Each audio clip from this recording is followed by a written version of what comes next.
ನಡೆಸಿದ ಕಾರ್ಯಾಚರಣೆ ಸೇನೆಯ ಕಾರ್ಯಕ್ಷಮತೆಗೆ ಸಾಕ್ಷಿ. ಶ್ರೀನಗರದಲ್ಲೂ ಕೂಡ ಉಗ್ರರ ವಿರುದ್ಧ ಕಾರ್ಯಾಚರಣೆಯನ್ನ ನಡೆಸ್ತಾ ಇದ್ದೀವಿ. ನಿಮ್ಮೆಲ್ಲರ ಧೈರ್ಯ ಶೌರ್ಯ ನೋಡಿ ನಮ್ಮೆಲ್ಲರಿಗೂ ಬಹಳ ಸಂತಸ ಆಗಿದೆ. ಪಾಕಿಸ್ತಾನದ ಡ್ರೋನ್ಗಳನ್ನು ಕೂಡ ನಾವು ಹೊಡೆದುರುಳಿಸಿದ್ದೀವಿ. ಗುಜರಾತ್ನ ಏರ್ಬೇಸ್ನಲ್ಲಿ ನಿಂತು ರಕ್ಷಣಾ ಸಚಿವ ರಾಜನಾಥ್ ಸಿಂಗ್ ಅವರು ಮಾತಾಡಿರೋದು ಇವತ್ತು. ಪಾಕ್ ನೆಲದಲ್ಲಿ ಒಟ್ಟು 9 ಉಗ್ರ ನೆಲೆಗಳನ್ನು ಧ್ವಂಸ ಮಾಡಿದ್ದೀವಿ. ಪಾಕಿಸ್ತಾನದ ಹಲವು ವಾಯುನೆಲೆಗಳ ಧ್ವಂಸ ಆಗಿದೆ. ಏರ್ಬೇಸ್ ಬಗ್ಗೆ ನಿಮಗೆ ಹೇಳಲೇಬೇಕು, ನಾವು ಹೇಳ್ತೀವಿ.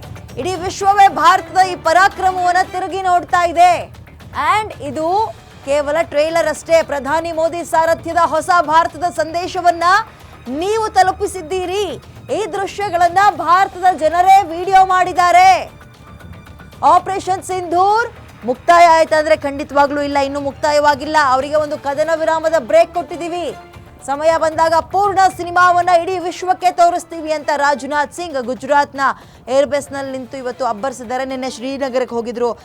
ಜೊತೆಗೆ ಇನ್ನೊಂದೇನು ಹೇಳಬೇಕಂದ್ರೆ, ಈ ಬೇಜವಾಬ್ದಾರಿ ಮತ್ತು ರಾಕ್ಷಸ ಮನಸ್ಥಿತಿಯ ರಾಷ್ಟ್ರದ ಕೈಯಲ್ಲಿ ಅಣ್ವಸ್ತ್ರಗಳಿದೆ, ಪರಮಾಣು ಶಸ್ತ್ರಾಸ್ತ್ರಗಳು ಸುರಕ್ಷಿತವಾಗಿದೆಯಾ ಅನ್ನುವಂತಹ ಪ್ರಶ್ನೆ ನಮ್ಮೆಲ್ಲರಿಗೂ ಕಾಡ್ತಾ ಇದೆ. ಇಡೀ ಜಗತ್ತಿನ ಕೇಳ್ತೀನಿ ಈ ಟೈಮಲ್ಲಿ ಪಾಕಿಸ್ತಾನದ ಪರಮಾಣು ಶಸ್ತ್ರಾಸ್ತ್ರಗಳನ್ನು ಅಂತಾರಾಷ್ಟ್ರೀಯ ಪರಮಾಣು ಶಕ್ತಿ ಸಂಸ್ಥೆಯ ಮೇಲ್ವಿಚಾರಣೆಗೆ ತೆಗೆದುಕೊಳ್ಬೇಕು ಅಂತ ಕೇಳ್ತೀವಿ. ಆ ರಾಕ್ಷಸರ ಕೈಲಿ ಇಂಥದನ್ನೆಲ್ಲ ಕೊಟ್ಟರೆ ಹುಡುಗಾಟ ಅಲ್ಲ. ಮತ್ತೊಂದು ಕಡೆ ನಿಮ್ಮ ಕಾರ್ಯಕ್ಷಮತೆಗೆ ಇಡೀ ದೇಶ ಇಡೀ ವಿಶ್ವ ಕೊಂಡಾಡ್ತಾ ಇದೆ. ಸಲಾಂ ನಿಮಗೆ, ಸಲ್ಯೂಟ್ ನಿಮಗೆ ಅಂತ ಹೇಳೋದ್ರ ಮುಖಾಂತರ ಇವತ್ತು ರಕ್ಷಣಾ ಸಚಿವ ರಾಜನಾಥ್ ಸಿಂಗ್ ಗುಜರಾತ್ನ ಭುಜ್ ವಾಯುನೆಲೆಗೆ ಭೇಟಿ ಕೊಟ್ಟ ಸಂದರ್ಭದಲ್ಲಿ ಸೈನಿಕರನ್ನು ಉದ್ದೇಶಿಸಿ ಮಾತಾಡಿದ್ದಾರೆ. ಸೈನಿಕರಿಗೆ ಆತ್ಮಸ್ಥೈರ್ಯವನ್ನ ತುಂಬುವಂತಹ ಕೆಲಸ ಮಾಡಿದ್ದಾರೆ. ಮತ್ತು ಇಡೀ ದೇಶ ನಿಮ್ಮನ್ನ 24 ಗಂಟೆಯೂ ನೆನಪಿಸ್ಕೊಳ್ತಾ ಇದ್ದೀವಿ. ನಿಮ್ಮ ಕಾರ್ಯಕ್ಷಮತೆಗೆ ಒಂದು ಸಲಾಂ. ಮತ್ತೆ ಆಪರೇಷನ್ ನಿಂತೋಯ್ತಾ, ಆಪರೇಷನ್ ಸಿಂಧೂರ್ ಇಲ್ಲಿಗೆ ಅಂದರೆ ಖಂಡಿತವಾಗ್ಲೂ ಇಲ್ಲ.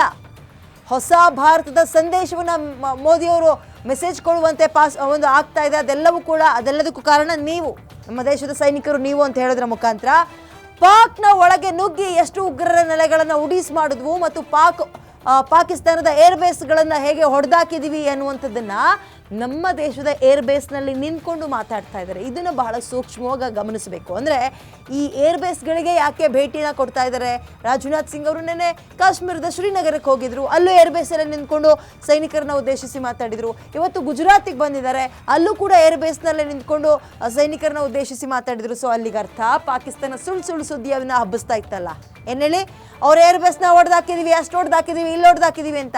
ಅಂತಹದ್ದೇ ಏರ್ಬೇಸ್ಗೆ ಹೋಗಿ ನಿಂತ್ಕೊಂಡು ನಮ್ಮ ಏರ್ಬೇಸ್ ಬಹಳ ಸುರಕ್ಷಿತವಾಗಿದೆ, ನಮ್ಮನ್ನ ಒಳಗೆ ತಲುಪೋಕೆ ಅವ್ರ ಕೈಲಿ ಸಾಧ್ಯ ಆಗಿಲ್ಲ, ಫೇಲ್ಯೂರ್ ಆಗಿದ್ದಾರೆ ಅನ್ನುವಂತಹ ಮೆಸೇಜ್ ಕೂಡ ಇದು. 23 मिनट यह काफी थे पाकिस्तान की सरजमी पर पल रहे आतंक के अजगर को कुचलने के लिए, और वह आपने करके दिखाया है.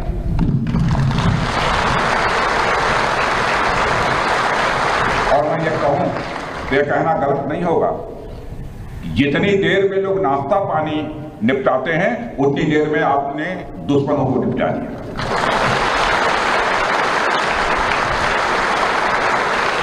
आपने दुश्मनों की जमीन पर जाकर आपने मिसाइलें गिराई है.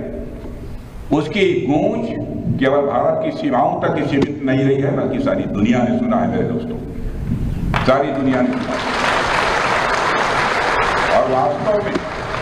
और वास्तव में वो क्या है, समस्त हिंदुस्तानियों को, चाहे वो भारत के रहने वाले हों अथवा दुनिया के दूसरे देशों में रहने वाले, श्रीनगर में सेना के अपने वीर जवानों से मिलकर लौटा हूं. और आज मुझे आपके बीच आने का यहाँ अवसर मिला है.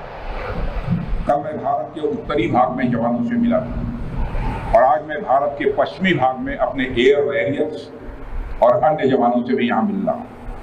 दोनों ही फ्रंट्स पर हाई एनर्जी और हाई जोश देखकर सच्चाई है कि मैं स्वयं को अपने को उत्साहित महसूस कर रहा हूँ. ಒಂದು ವಿರಾಮ ತಗೊಂಡು ವಾಪಸ್ ಬೇಗ ಬರ್ತೀವಿ.